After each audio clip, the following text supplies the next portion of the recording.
Intumbero nyamukuru ya rurya rwandiko kwari ukwibutsa amakungu, kubereka muri rurya rwandiko twaravyerekanye ingene CNDD-FDD yasambuye igihugu, haba mu vy'ubutunzi, haba mu vya politike canke mu vy'agateka kazina muntu.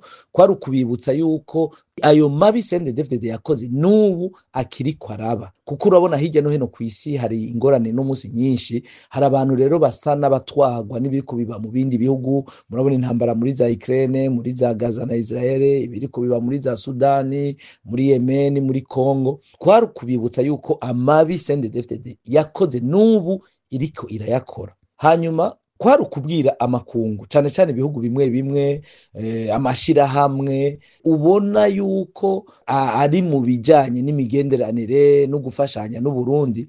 Kwari ukubibutsa yuko Uburundi buriko burakorwako amatohoza na sentare mpuzamakungu y'Irahe, kubera ivyaha vy'agahomerabunwa bwakoze kandi buriko burakora.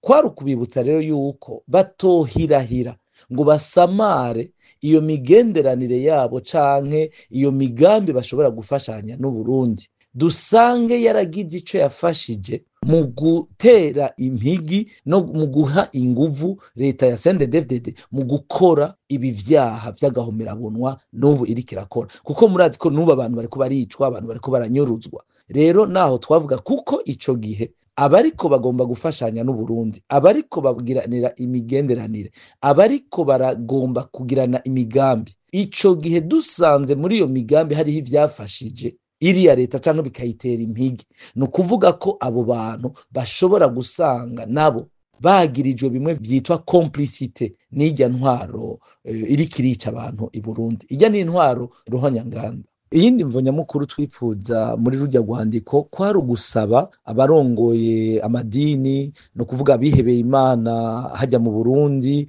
haba bari mu mashengero atandukanye. Aha turavuga nka Ecclesia Katolika, turavuga abari mu mashengero y'abaprotestante, abo bose bafise amashengero y'abakizwa, abayisilamu n'ayandi madini yose ari Burundi. Turazi ko abarundi mu bice hafi birenga 90 kw'ijana bemera Imana.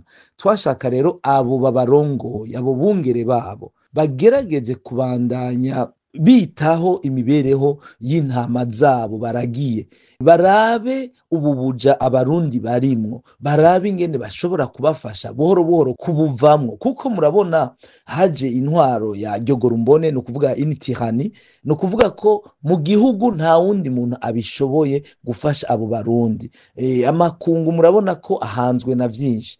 Rero twe dusanga uno musi abantu bihebeye Imana barashobora kugira uruhara rukomeye mu bintu vyo kubohora abarundi, mu bintu vyo kubafasha kwibohora, ni ukuvuga kuva mu buja. Ivyo vyarakozwe no mu bindi bihugu bitandukanye. Abihebeye Imana bakavuga bati intama zacu ntidushobora kwemera ko zibandanya ziri mu buja gutya, bakagerageza rero bakiyemplika, bakagerageza kubafasha. Turazi ko babafasha cane mu vy'imitima, ariko ntushobora gufasha abantu mu vy'imitima utariko urabafasha mu bijanye n'imibereho yabo ya misi yose.